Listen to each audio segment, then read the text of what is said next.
Hello viewers, আসসালামু আলাইকুম। Welcome back to my channel. সবাইকে স্বাগত জানাচ্ছি আজকের এপিসোডে। আর আজকের পর্বে শেয়ার করছি খুব কম সময়ে, কম ঝামেলা এবং কম খরচে তৈরি একটি বার্গারের রেসিপি। ঘরে চিকেন না থাকলে বা চিকেন দিয়ে বার্গার তৈরি করতে গেলে অনেকটা সময় প্রয়োজন হয় এবং একটু ঝামেলাও হয়। আর সেক্ষেত্রে আলু দিয়ে খুব কম খরচে অল্প সময়ে এই বার্গারটা তৈরি করে নেওয়া যায় এবং খেতেও বেশ ভালোই লাগে। তো চলুন দেরি না করে দেখে নেই কীভাবে তৈরি করতে হয়।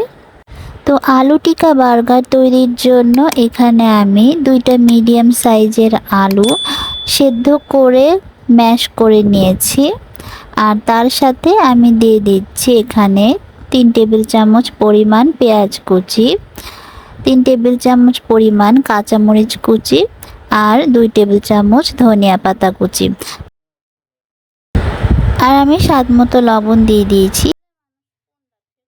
আর একটা ম্যাজিক মশলা থেকে কিছুটা মশলা আমি এখানে দিয়ে দিচ্ছি, হাফ চা চামচের মতো। তারপরে ভালোভাবে হাতের সাহায্যে মেখে নিচ্ছি। তো সবটা ভালোভাবে মিশে গেলে এখানে গোল গোল করে আমি বলের মতো আকার দিয়ে নিচ্ছি। তারপরে হাতের সাহায্যে এভাবে চ্যাপটা করে টিকিয়ার মতো একটা সাইজ করে নিচ্ছি। তো এভাবে আমি বাকিগুলো তৈরি করে নিয়েছি। এখানে আমি একটা ডিম নিয়ে নিয়েছি আর দিয়ে দিয়েছি হাফ চা চামচেরও কম লবণ আর হাফ চা চামচ দিয়েছি কালো গোলমরিচের গুঁড়া। তারপরে ডিমটা ভালোভাবে ফেটে নিলাম। আর এখন যে আলুর টিকিয়াগুলো তৈরি করে রেখেছিলাম সেগুলো ডিমের মধ্যে চুবিয়ে এখানে আমি বিস্কুটের গুঁড়া বা ব্রেড ক্রাম্বস বা পাউরুটির গুঁড়া যেটাই বলেন না কেন এটার মধ্যে আমি কোট করে নিলাম। আমি এখানে পাউরুটি ব্লেন্ডারে গুঁড়ো করে ব্যবহার করছি।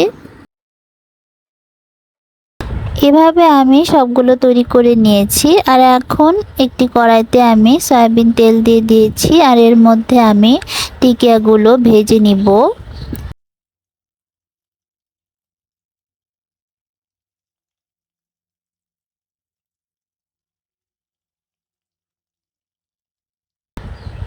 তো একদম মিডিয়াম আঁচে আমি ব্রাউন কালার করে টিকিয়াগুলো ভেজে নিয়েছি। তো এখন আমার বার্গারের আলুর প্যাটিগুলো রেডি হয়ে গেছে। তো এখন বার্গারের মাঝখান থেকে আমি কেটে নিয়েছি আর নিচের অংশে আমি দিয়ে দিচ্ছি মেয়োনিজ। এটা আমার হোমমেড মেয়োনিজ। আর এখন এর উপরে একটু টমেটো সস দিয়ে দিচ্ছি। তারপরে যে প্যাটিটা তৈরি করে রেখেছিলাম সেটা দিয়ে দিচ্ছি আর এর উপরে আমি দিয়ে দিচ্ছি 1 স্লাইস চিজ। চিজটা একদমই অপশনাল, আপনারা চাইলে চিজ ছাড়াও কিন্তু খেতে পারেন। আর তার উপরে একটু শসা দিয়ে দিচ্ছি আমি। এর উপরে আবারও একটু মেয়োনিজ একটু সস দিয়ে আমি উপরের অংশটা দিয়ে ঢেকে দিচ্ছি।